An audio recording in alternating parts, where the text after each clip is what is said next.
That's when those guys come to the program. But there are budget problems with the unions and of course their retirement program. So we'll get to that in a little bit. All right, I'm going to start with you, Mr. Costello. Nathan hit on this a little bit. How do you feel about a Florida legislation passing an Arizona-style type immigration bill? Which I'll start with you, then I'll go to just down the line. Absolutely in favor of it. All right. Great, quick answer. Go ahead. 100% in favor. Arizona style. Yes, sir. All right, Nathan. I'm in favor. All right, good. That was great.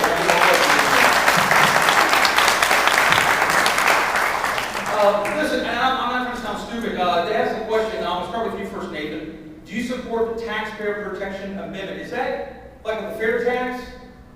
Overrode that one? Go ahead. The Taxpayer Protection Amendment is that the government and tax revenues cannot increase more than the base plus CPI also, right? CPI. Okay. Okay, good. That's a good question. All right. Based on the name of it and simply what Allison said in 3 seconds, it sounds good, but there's a lot of things that sound good. I haven't, taken the time to study and look at potential unintended consequences or loopholes. If it on the surface, yes, then I would, but frankly, I would really like to be able to do some more research before I give a definite answer on that.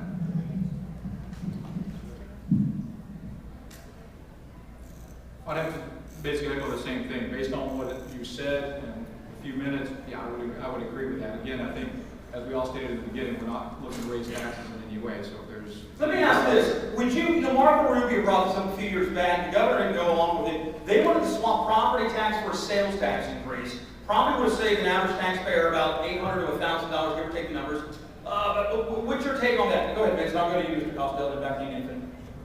Would you swap the give rid of some of the property tax progressive? Many people believe. Would you swap the property tax for an increase in the sales tax? Yes.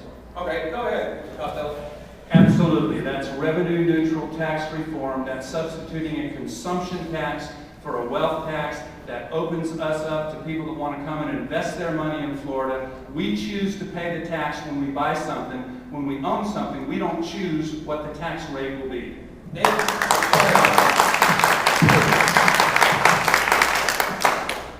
The mayor said a number of times now, revenue neutral tax reform. For those of you who don't know what that is, that's basically the government gets the same amount of money it gets now, only it just gets it from someone else. For example, it doesn't steal it from you, it'll steal it from you to make up for it. I am not interested in revenue neutral reform. I'm interested in lower taxes across the board. I'm interested in cutting spending. So the question whether or not we would want to transpose one for the other in order to reach some sort of neutrality, no, I'm not interested. I'm interested in lowering it across the board.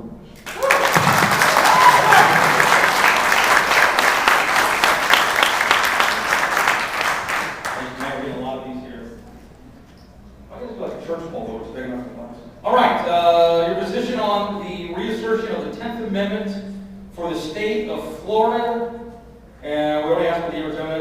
Start with you first, Nathan. Your 10th Amendment. They're passing a lot of 10th Amendment resolutions that really don't have any teeth to it, but they're trying to send a message to D.C. What's your take on that? The Constitution is a contract. The parties involved are the created federal government and the states who existed prior, before them, who delegated specific and certain authorities in order to create that federal government. A federal government that consistently aggresses against the rights of the individuals of this state. We should do everything in our power, the state legislative bodies, to exercise our 10th Amendment rights. That includes passing legislation to make federal acts of aggression null and void within our boundaries, and it also means suing the federal government if need be. If you take a look at your Constitution, you'll find in Article 6 that judges are bound by law to respect the Constitution as being the supreme law of the land. They're the only named officials that the Constitution says are to be bound by law. Let's force their hands in the courts and let's exercise our rights and freedom.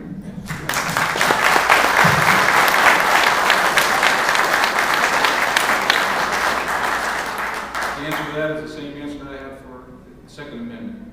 It's our constitutional right, it's our amendment. Anything that we can do to strengthen that, we need to do that no matter what it takes, whether it's passing laws, going to court, trial, whatever it takes, we need to keep those amendments in place. I fully support it. Thank you, General McCollum, for filing it.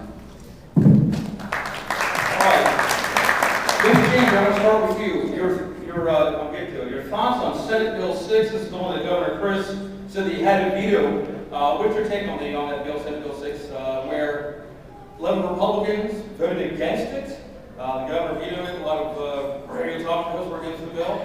I'll explain that sometime. But I'll start with you, then I'll go to Mr. Costello, and then back to you. Your take on Senate Bill 6. If I was sitting at the time, I would have voted no for it also. Just, again, as I mentioned earlier in my opening about education, is there some things, reform, things that needs to be done in education? Yes, it is. That bill just didn't do it. Okay. Go ahead, Mr. Costello. What's your take on that Senate Bill 6? Outstanding bill. I wholeheartedly supported it. The unions didn't like it. The reason they didn't like it, you're talking about merit pay, you're talking about changes in how we do tenure, you're talking about performance measurements, you're talking about we have to have a way for our kids to compete on the global stage. Now, did I think it was perfect? Absolutely not. But we had to start somewhere. I think that it's going to come out where we've ratcheted it back to maybe 35% instead of 50% being objective measures. That's a place to start. Remember, the tenure change didn't start until July for new teachers, did not impact existing teachers. I fully supported SB 6.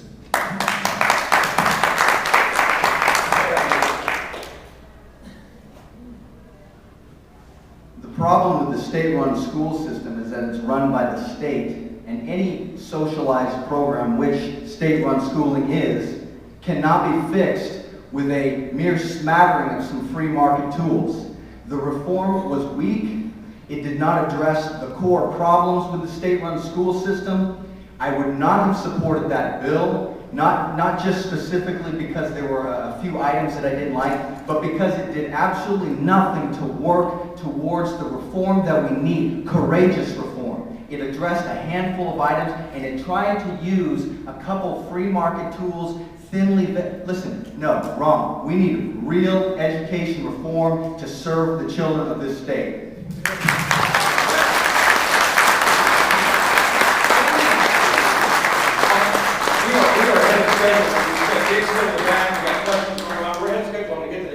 Can I take a little of a privilege?